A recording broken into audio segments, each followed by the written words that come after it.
All right, we are back. Welcome to this week's edition of our Positively JAX Spotlight. We had a little respite for a minute here, but we know we have a wealth of nonprofits and organizations in our community that are working to better our community, so we want to make sure that we highlight them. And that is why we have Dr. Kimberly Allen with us this morning with 9-0 Forward. Thank you for joining us. Thank you for having me, Melanie. You guys do some really amazing work in our community. You might remember just recently the soil collection ceremony for the Dollar General victims. That was not that long ago, and a really special moment for the victims' families, but also just for our community to understand the importance of that ceremony. So first, tell me a little bit about that, and then I want to dig right into what 9-0 Forward does. Absolutely. So the Jacksonville Community Remembrance Project is the work that we do to acknowledge victims of racial terror lynchings, and that's in partnership with the Equal Justice Initiative, which is over in Montgomery, Alabama, Brian Stevenson's work.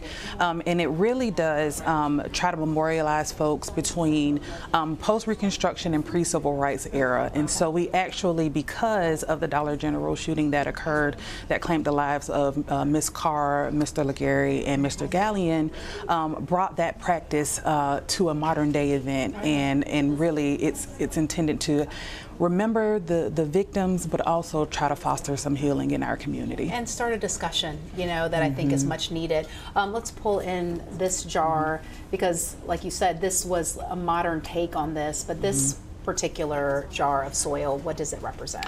Yes, so the soil, it represents two things. One, for all we know, the blood of the victims is still here, along with the blood, sweat, and tears of the people who helped to found and create this country and the indigenous folks here.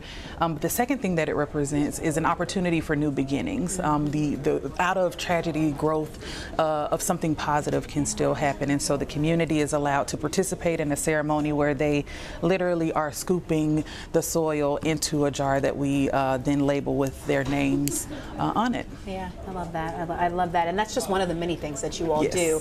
Overall, 9-0 Forward, talk about the mission and what the ultimate goal is with this organization. So at 9-0 Forward, our mission is to create racial healing and equity through engaging in deep conversation, helping people to connect with one another and build authentic relationships so that we can take collective action. And what that all boils down to is people, relationships, and addressing our systemic issues when it comes to race. Yeah, it sounds simple. You can put it in a sentence, but doing that, I mean, if you can solve that, my gosh, we would get rid of a lot of problems in this world. So how do you go about trying to make those strides? First, we use a tool that we have called the race cards that invites dialogue. It is literally, we call it a kitchen table conversation where you can take the cards, pull one of about 40 questions, and helps you to deep dive into, okay, what are some things that have helped to create your racial identity? What are some things that have shaped the way you think about race? And what are some solutions even that you think would be helpful in mitigating the issue and the problems associated with racism? And ultimately, it helps us to connect as people because we have a lot of things that are not in common, but we have so much more in common than we realize. I agree. Grab one of those cards because I got introduced to these years ago. Is there one that's open, Dr. Allen, that we can? I think the one over there is open because I would love to just pull one out so that we can make this real to people, because you do have a couple of conversations that are coming up on the 9th and the 16th. Did I see that? On Zoom, there's going to be racial discussions, maybe? Oh, intro to racial. Sorry, I was like, which one is it? It's okay. It's okay. This is real, y'all. This is real. What is that? Is that this or that's different? Intro to Racial Discussions is a 2-part class that we help give folks language and skills to engage in conversations about race. Folks say, I'm not used to talking about race. It makes me uncomfortable. So it's how do we do it? How do we de-escalate if we find ourselves in a situation that becomes a little bit heated? And how do we not ruin our family relationships and lose our jobs while trying to engage in healthy conversations about race? Okay, so let me just kind of circle back. So there's 2 parts of that, December 9th and the 16th. It's via Zoom. You can register. September 9th and 16th. What did I say? December. We're going to get this right. So let me start all over. All right, September 9th and September 16th. There's part 1 and part 2 via Zoom. Go to the website to register. That's right. And again, I think what's interesting about even the cards and even what we're saying is that you know, a lot of people say, I don't want to talk about race. And that's where we are right now. You know, you think about it. People don't want to have these like tough conversations because they don't know the language. They don't know if I say this, someone else could be offended. And there's a way to give that information. There's also a way to receive that information too. That's right. And that class helps folks to develop those skills. It doesn't have to be intimidating. It doesn't have to be scary. The more we practice, the better we become at it. And I think the core of it is to remember relationship. Relationship is so key to having these discussions, because then if there is something that is said that's just like I'm trying to learn, somebody can help gently correct. And it becomes a dialogue, a healthy exchange, and it builds the relationship. It helps us, again, just flex that muscle. Yeah, I think a lot of times we defer to anger instead of like, oh, okay, they didn't mean it, you know, but this is how it made me feel, you know. All right, so let's pull the cards, because I do think these are available to you all the time. That's right. Something you could introduce at a dinner party. That is like, true. What are we doing? Oh, we're just going to play spades. Just kidding. The race cards. So read one to me and just let's go through an exercise. Okay.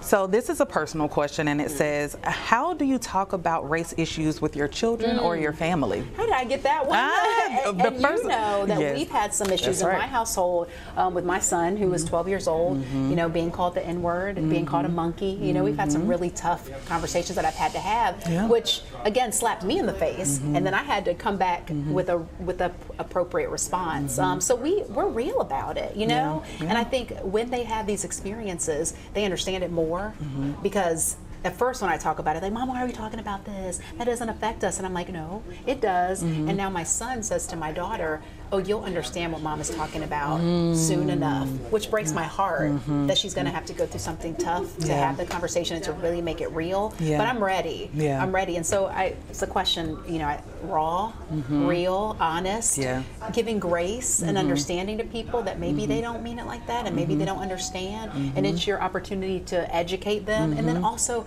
ask for help. You don't have to go there alone. You don't have to battle this as a 12-year-old. You know, go to your teacher, go to your administration, come to me always, and I will advocate for you as best I can. So, but yeah, there you go. I was ready. You were ready. And you did not plant that. I did not. I literally just opened it and spread it out. So, so that, I mean, and so imagine having this conversation with a diverse group of people.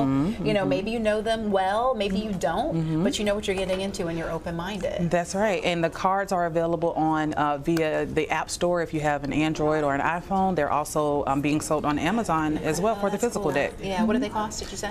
They are $14.99 on Amazon, and the app is free.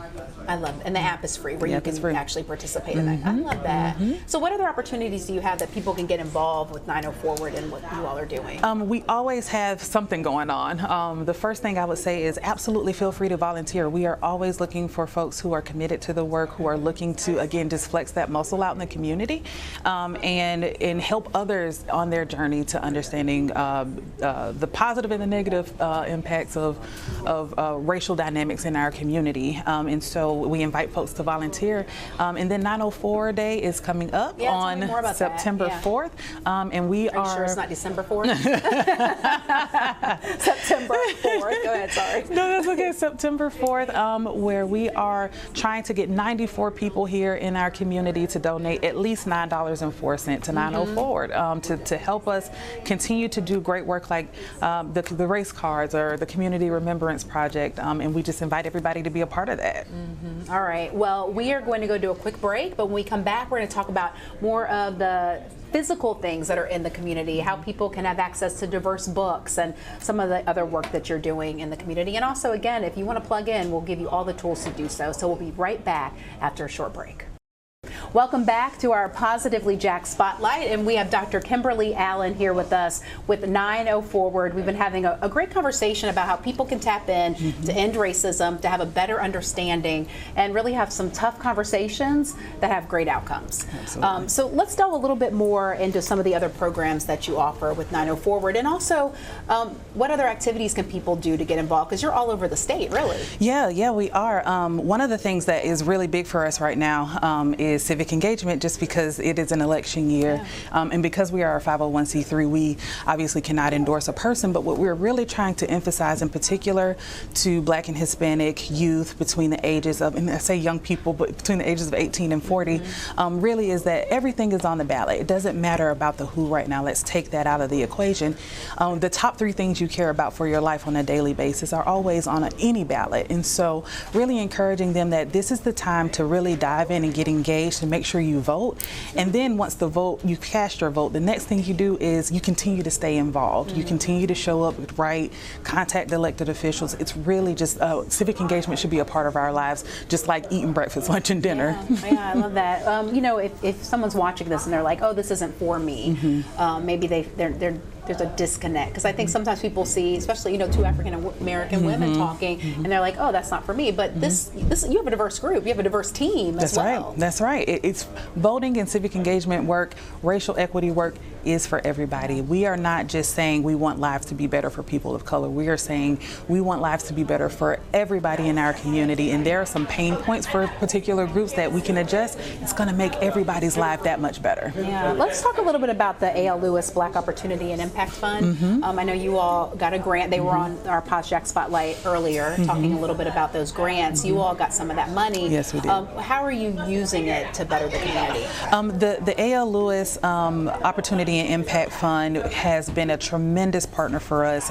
They were actually the catalyst for us being able to host the soil collection ceremony for the Dollar General shooting victims and survivors, which was held on August the 25th.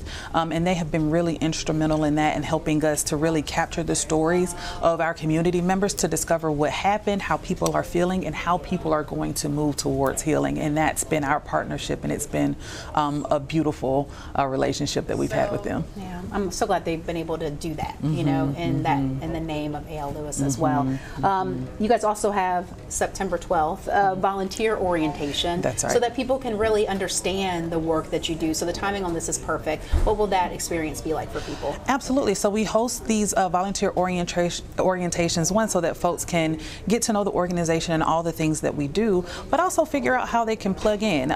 It's a 2-pronged approach. It is the sort of how do we help 90 Forward to do things out in the community, but also what does it look like to invest in my own learning and education as a volunteer as I am plugging into this work. And so we're inviting people on a journey with us to discover themselves and where they are in the journey, as we also work with folks out in the community on their journeys. All right. Also, we have talked a lot about books in the news, and you know, some books that have been taken out of schools. Not everybody agrees with that. Some people say that it's the right thing to do, but what you all are offering is an opportunity for people to have access. That's because right. I've done a ton of stories where we have kindergartners who come in and they've never had their hands on a book.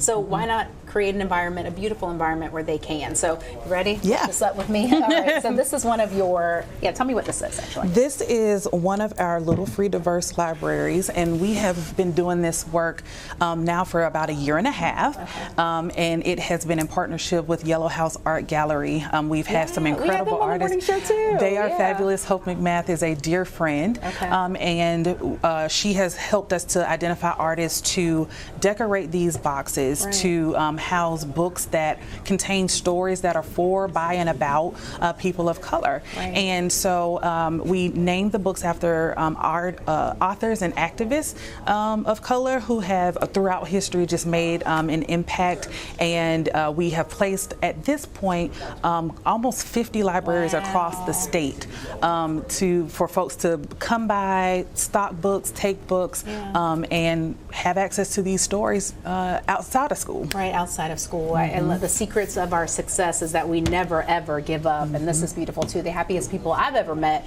regardless of their profession, their racial standing, on their economic status, are people that are fully engaged in the world around them. And right now it's a great time to get engaged. You know, we have an election coming up. Learn, right? Understand and know, you know, what you're voting for. So, Dr. Allen, thank you so much for coming on the show today to talk more about 90 Forward. Again, give us the website so that people will know where to go to get involved. Absolutely. It's www.90forward.org, 904ward.org. All right, and keep in mind those 2 opportunities to truly get engaged. We have September the 9th and the 16th on Zoom, and then that volunteer orientation is September the 12th. All right, thanks again. Thank you, Melanie. Melanie. And you'll have a great day.